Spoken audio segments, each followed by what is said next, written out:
Shalom, shalom, pessoal. Boker Tov, bom dia. Muito bem, pessoal. Queria fazer aqui um vídeo. Vou tentar não ser muito longo, porque é cansativo para quem assiste, tá bom, pessoal? A respeito dos maçoretas.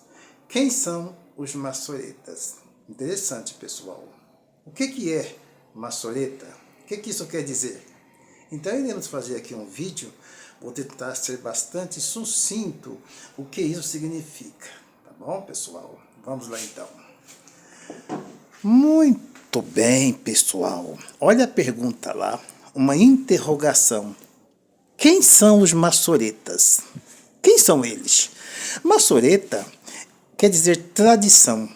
São grupos de judeus escribas versados na lei do Eterno, nas escritas, nos oráculos eternos, para fazer uma cópia exata, com bastante perspicácia, de um texto sagrado. Isso são os maçoreta. Chama tradição. E isso existiu sempre, entre o povo judeu. Inclusive, após, ali a destruição do primeiro templo, quando surge o segundo templo, exigiu com muita precisão o trabalho dessa tradição, desses maçoreta, essa tradição de preservar um texto puro, limpo, sem contaminação, sem falha, sem erro de cópia, pessoal. Então sempre existiu, tá bom? Inclusive o que tive querer, assim está escrito, mas assim se lê. Olha, isso aqui é a divisão de cada verso, a divisão da Bíblia acontece aqui. Então o que eles fazem? Colocam os textos bíblicos sagrados em ordem de escrita, número do livro, quantas letras tem em cada livro, enfim, esse é o trabalho dos maçoreta, pessoal. Mas quando chega ali, cerca do século 6 depois de Cristo, quando já estava completo a Mishnah, a Guemará e o compêndio do Talmud, tudo em consoante, inclusive o texto sagrado da Bíblia, toda o Tanar em consoante, para que as famílias futuras dos judeus não esquecessem as pronúncias das palavras, achou por bem esse grupo de maçoretas colocar sinais diacríticos, tá vendo? Sinais diacríticos no texto consonantal, que era só consoante. Uma vez que em hebraico, letra vale número, tá? Aqui está a palavra livro em hebraico, é sefer. Sefer é livro. E número, mishpah. Mishpah. Mas por que aqui é sefer e aqui é mishpah? E tem que estudar a questão do sheva, tá? Aqui, o que significa um meme, essa preposição? Aí é uma outra aula, pessoal. Mas mishpah é número e sefer é livro. A raiz é a mesma. Olha aqui, ó. Samer pei resh. Same pe resh, tá bom? Então, mishpah, tá bom? É livro. Número é mishpah. Livro é sefer, é a mesma raiz, tá bom? A mesma raiz, pessoal. Por quê? Porque letra tem que ser contada, não pode faltar uma letra. É como se eu disser, por exemplo, a palavra João. Não, é João, faltou um O, então é João, é completo. Muito bem, então os maçoreta, de famílias de tradição, de preservação de um texto bíblico, eles tinham por preocupação em copiar de forma exata aquela Megilá antiga, aquele rolo antigo, tá bom? Então, o que acontece? Quando chega lá para o século 6, 7, começa esse trabalho de famílias tradicionais pontuar os textos consonantais de todo o Tanar, de todo o Antigo Testamento, tá bom? E aí nós encontramos, pessoal, 3 regiões em que isso aconteceram, que são esses que sobressaem. Havia muitas famílias maçoréticas na época, tanto em Babilônia, quanto no Egito, quanto na Síria, quanto em Jerusalém, havia famílias que tinham os escribas, os soferins naquela comunidade judaica. Mas como tinha uma grande comunidade em Bavel, em Babilônia, por que isso aconteceu? Porque no ano 605, quem conhece a história sabe que judeus foram levados de Jerusalém para a Babilônia, e ali ficaram 70 anos cativos, e muitos judeus não voltaram para a terra de Canaã, não voltaram a ficar em Babilônia. Então ali, eles lendo, né, o aramaico, que é igual ao hebraico, algumas coisinhas que mudam, mas isso aqui é uma escrita aramaica, tá vendo? Esse formato aqui quadrático. Foi o vídeo que eu fiz passado. Então, esses judeus não voltaram para Canaã, né, para a terra de Israel, então ficaram ali em Bavel, né, em Babilônia. Então, como a gente tinha uma grande comunidade judaica, como também tinha no Egito e Alexandria, tinha até um templo em Alexandria, que é igual ao templo de Jerusalém. Só ler Flávio José, que ele fala sobre isso, tá bom? Uma grande comunidade. Por isso que, né, foi obrigado, né, 70 judeus, 72, fazer uma tradução de interpretação do hebraico para o grego, que é a Septuaginta. Isso, a versão dos 70, porque o mundo estava aqui praticamente sofrendo, né, uma cultura helênica dos gregos, então tinha que ler a sua lei, a sua Torá, os seus Neviim, em uma linguagem que eles pudessem entender, no caso o grego como uma língua praticamente universal. Então tinha uma grande comunidade em Alexandria, ali no Egito, de judeus, um bairro, praticamente um bairro judaico em Alexandria. Mas veja bem, então essas famílias de Babilônia que não voltaram, eles realmente, para não perder a pronúncia do texto sagrado, então, o que fez ali os maçoretas daquela região? Procuraram pontuar o texto consonantal, que é chamado, né, sinais diacríticos, né, tanto de vogais quanto de cantilena, né, quanto de acentos, ponto, vírgula, dois pontos, ponto final, enfim, que são os acentos, tá bom? Isso aqui em hebraico é chamado de pontos, é chamado nikud. Mas como são pontos, então se pronuncia Nikudot, mas aqui é Nikud. Ponto, né? Nikud Bavli, ou seja, pontos ou pontuação babilônica, da família maçoreta de Babilônia. Aí nós temos outra família muito bem representada, ali Tiberíades, fica perto de Iam, né? Kineret. Iam é mar, Kineret é ali, né, a região mar de Kineret, ou Mar da Galileia, tá bom? E ali perto tinha a cidade de Tiberíades, e ali tinha uma grande escola de maçoretas, tá? Onde eram pessoas dotadas no texto bíblico em fazer toda, né, um estudo perspicaz de entendimento de como copiar, né, ali um rolo, então não poderia. Então essa região é muito famosa de Tiberíades, tá bom? Eles também começaram no século 6 depois de Cristo em diante, começou a fazer a pontuação do texto sagrado, não só do texto do Taná, mas também da Mishnah, o texto da Mishnah, da Gemara e o texto também do Talmud, tá bom? Que lá para o quinto século já estava fechando o compêndio de Talmud. Então o que acontece? Nós também tínhamos uma outra a escola de pontuação, que era também de maçoreta, mas já na Palestina. Ali no sul da Palestina, já próximo ali à Jordânia, nós tínhamos também uma outra escola. Então veja bem, essa escola aqui de pontuação babilônica, ela colocava as nekudot, a pontuação, que é as vogais, em cima, tá, das consoantes. É chamada pontuação, tá bom? Supralinear, que é em cima da linha das consoantes.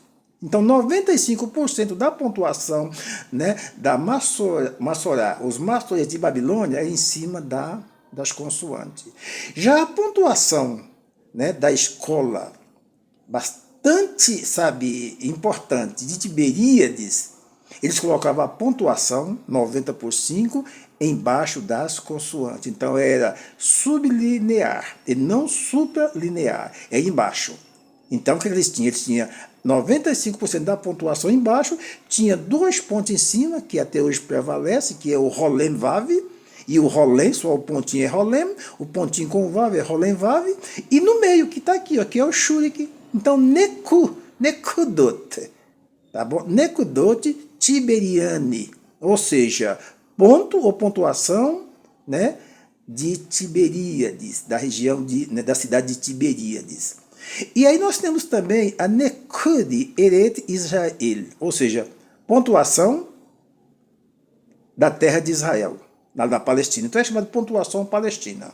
tá bom? Eles também seguiam a mesma forma dos babilônicos, tá bom? Dos judeus que estavam na Babilônia. Colocava as necudote, os pontos de vogais em cima das consoantes, tá bom? Para que as gerações futuras não perdesse, né, a fonética, o som das palavras do Tanakh. Além do som das palavras que são as necudote vogais, tinha também os acentos que é chamado ta'ame, ou no construto Tameh Hamikra, acentos das escrituras. Então, para que o povo na cantilena, quando fosse cantar na sinagoga, lendo, né, em cantilena, eles não perdessem a forma de parar, onde continuar, onde parar mais tempo ou menos tempo, são os acentos em hebraico, tá bom? E também o som de vogais. Como que eu vou ler aqui? Bukud, não, aqui é Nikud. Aqui não é Nakud, Nekud, Nokod, não, aqui é Nikud, porque isso aqui é um som de I. Então isso foi o que fez os maçoretas, dando na sua forma de ver, de entender, de saber, a pontuação das palavras. Como se fosse hoje em português um V e um C. Não tem nenhuma vogal, mas eu sei que é você. Um D e um R, eu sei que é doutor. Tá? Um P, tá? Um P e um T e um R pode ser prato, prateleira, enfim. Então, assim também eram os judeus. Eles conheciam, tá, a fonética baseado nas mães de leitura, que em hebraico é chamado Imot Hamikra. E em latim é chamado de Matre lectiones, mães de leitura, que é o Yud, o Vav, o Re e o Aleph, tá bom? Mãe de leitura. Então, baseado nessas letrinhas aqui, ó, nessa aqui, tá? E eu não tenho aqui o Re, tá? Que é a letra 5. No meio das palavras, fazia a leitura, baseado nessas mães de leitura, porque não tinha as vogais como nós temos em português ou em outra língua, né? Uma consoante e uma vogal, uma consoante e uma vogal, como nós temos. Eles aqui têm consoante e ponto, consoante e ponto, consoante e ponto, que representa vogais, sinais diacríticos. Então, veja, a Nikud Bavli, a Nikud Tiveriani e a Nikud Heret Israel, tá? Eles, né, resplandeceram praticamente no século 8, 9, 10 depois de Cristo, começando antes, lá para o século quinto, sexto. Então o que acontece? Quando chega em 920 a 930 depois de Cristo, já que estava completo esta obra de pontuação, uma coisa interessante, pessoal, é que tanto a pontuação babilônica, que era em cima das consoantes, quanto a pontuação da Palestina, eles perderam força e aderiram à pontuação de Tiberíades. Achou por bem que essa aqui era mais precisa, essa forma de distribuir os pontos nas consoantes hebraicas. Então, tanto, né, a tradição maçorética de Babilônia, dos judeus babilônicos, e também a pontuação, né, da Palestina, achou por bem realmente aderir-se à pontuação, né, da escola de Tiberíades, que tinha como grandes expositor Ben Naphtali e também Ben Asher. Essas duas famílias de Tiberíades foi que prevaleceram, e até hoje o texto que, né, hoje lemos é com a pontuação, né, dos maçoretas de Tiberíades, pessoal. Então, quando chega no século, né, aqui o século 10, em 930 depois de Cristo, em vez de usar um rolo comprido para você achar um texto em Yeshayahu, em Joel, é difícil. Então o que eles fizeram então, esses judeus, a partir do século 2, 3 depois de Cristo, eles inventaram uma forma de você usar códice. O que é o códice? É com um caderno, né, bem, né, espesso, né, um caderno grande, porque de 25, 30 centímetros, até menos, né, mas com bastante folhas, né, fólios, né, bastante folhas, que é fácil de você colocar 10, 15, 20 rolos dentro desse volume, que é chamado de códice. E aí costurava com um bom, né, uma boa fio, né, aquele montante de folhas, né, ali de couro de bezerros novo, ou até mesmo de papiro. Então formava-se códices, era mais fácil de você achar um texto e também muito mais fácil de você manusear. Não tem que levar aquele rolo, né, de um livro aí de 60 capítulos para uma sinagoga e ler lá. Só que hoje esse lê sempre o rolo na sinagoga. Mas para você manusear, enfim, em um lugar, é muito mais prático um códice. Então foi a forma que ela achou por bem escrever todo o Tanar, o Antigo Testamento, pontuando ele com as Nekudot, mas fazer isso em códice, em forma de livro, tá bom? De Sefer e não de Megillah, rolo. Então, esse códice de Alepo, olha bem, Alepo e Leningrado não é onde foi escrito, é onde eles foram parar depois de muito tempo. Então, veja bem, o códice de Alepo, no ano 930 depois de Cristo. Esse códice, pessoal, muito preciso, é chamado de rei, a fonte principal é o códice de Alepo, da família também de Ben-Asher e Ben-Naphtali. Em 930, eles escreveram em Tiberíades, tá bom? Foi escrito em Tiberíades, mesmo no século 9 e 10, foi escrito em Tiberíades, está aqui, 930. Aí, dali ele foi levado para Babilônia. Ele ficou de 930, o códice, né, de Alepo, até o ano 1000 ficou em Babilônia. Dali esse códice, por perseguição, esse códice de Alepo, ele foi levado para Jerusalém, saiu de Tiberíades e foi levado para Jerusalém, tá bom? A cidade do próprio estado, claro. E ali ele ficou até o ano 1000. No ano 1000, por haver perseguição, né, em Jerusalém, os judeus sempre foram perseguidos, sempre foram. Eles pegaram esse códice de Alepo e levou para o Cairo, para o Egito. E ficou no Egito o códice de Alepo 375 anos, tá bom? Ficou ali na mão de judeus caraítas e outros judeus, né, que liam esse códice já pontuado, né, pelos maçoretas da família de Ben-Asher e Ben-Naphtali. Ele ficou com esse códice ali por 375 anos no Egito. Ou seja, depois esse códice, ele vai para Alepo, que já é o quê? Uma cidade no norte da Síria, vai para Alepo. Então, desde 375 até ele chegar em Alepo, são cerca de quase 600 anos que ele fica sem ser exposto, só judeus da região de Alepo, ali, né, tendo naquela região esse códice já todo pontuado, de toda o Tanar. O problema é que quando foi em 1947, depois de tanto tempo, esse código, né, esse códice ali em Alepo, quando chega em 1947, esse códice, né, ele sofre um grande, né, desastre. Por quê? Eles perseguindo os judeus na região de Alepo, norte da Síria, esse códice, eles colocam fogo na sinagoga, perseguem os judeus, e uma boa parte desse códice é queimado. Isso é em 1947, pessoal, já bem próximo de nós. Por quê? Porque ali estava formando a ONU um Estado palestino, árabe, e um Estado judeus em Israel.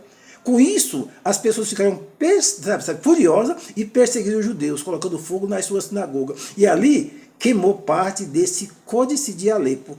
Então, cerca de 40% do códice de Alepo do Antigo Testamento foram queimados, inclusive a Torá. Praticamente toda a Torá foram perdida, sabe, nesse incêndio que fizeram sobre a sinagoga judaica ali em Alepo.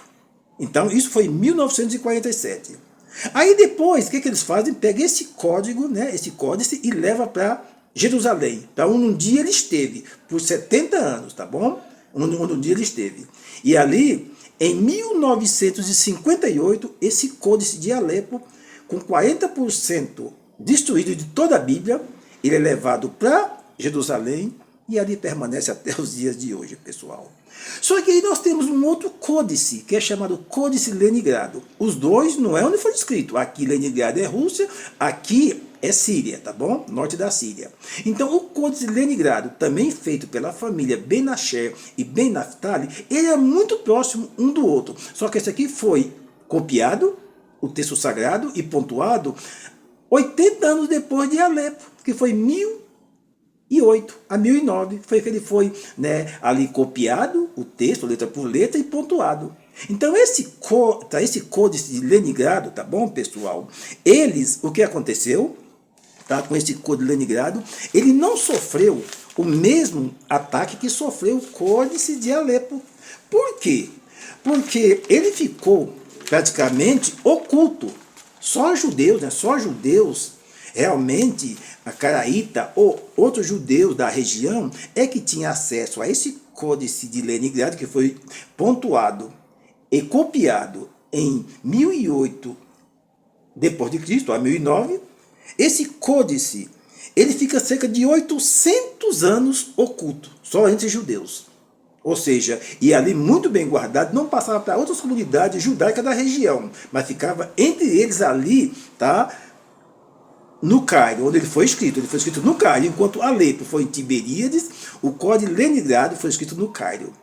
Esse foi escrito em 1930, esse aqui 80 anos depois, que é o de Leningrado. Então esse Códice de Leningrado, pessoal, ficou por 800 anos, esse por 600. Tá? Esse por 800 anos praticamente oculto. Aí quando chega em 1840, tá bom? Um cidadão por nome de Avraham Firkovich, ele compra, tá bom? Esse códice dos judeus ali do Cairo, 1840. E fica com eles ali um dia. Ele é um negociador, ele negocia escritos antigos, tá bom? Para depois vender mais caro. Então esse judeu também, caraíta, que morava na Crimeia, comprou dos judeus, né, ali do Cairo, também caraíta, comprou esse códice de Leningrado. E quando foi em 1863,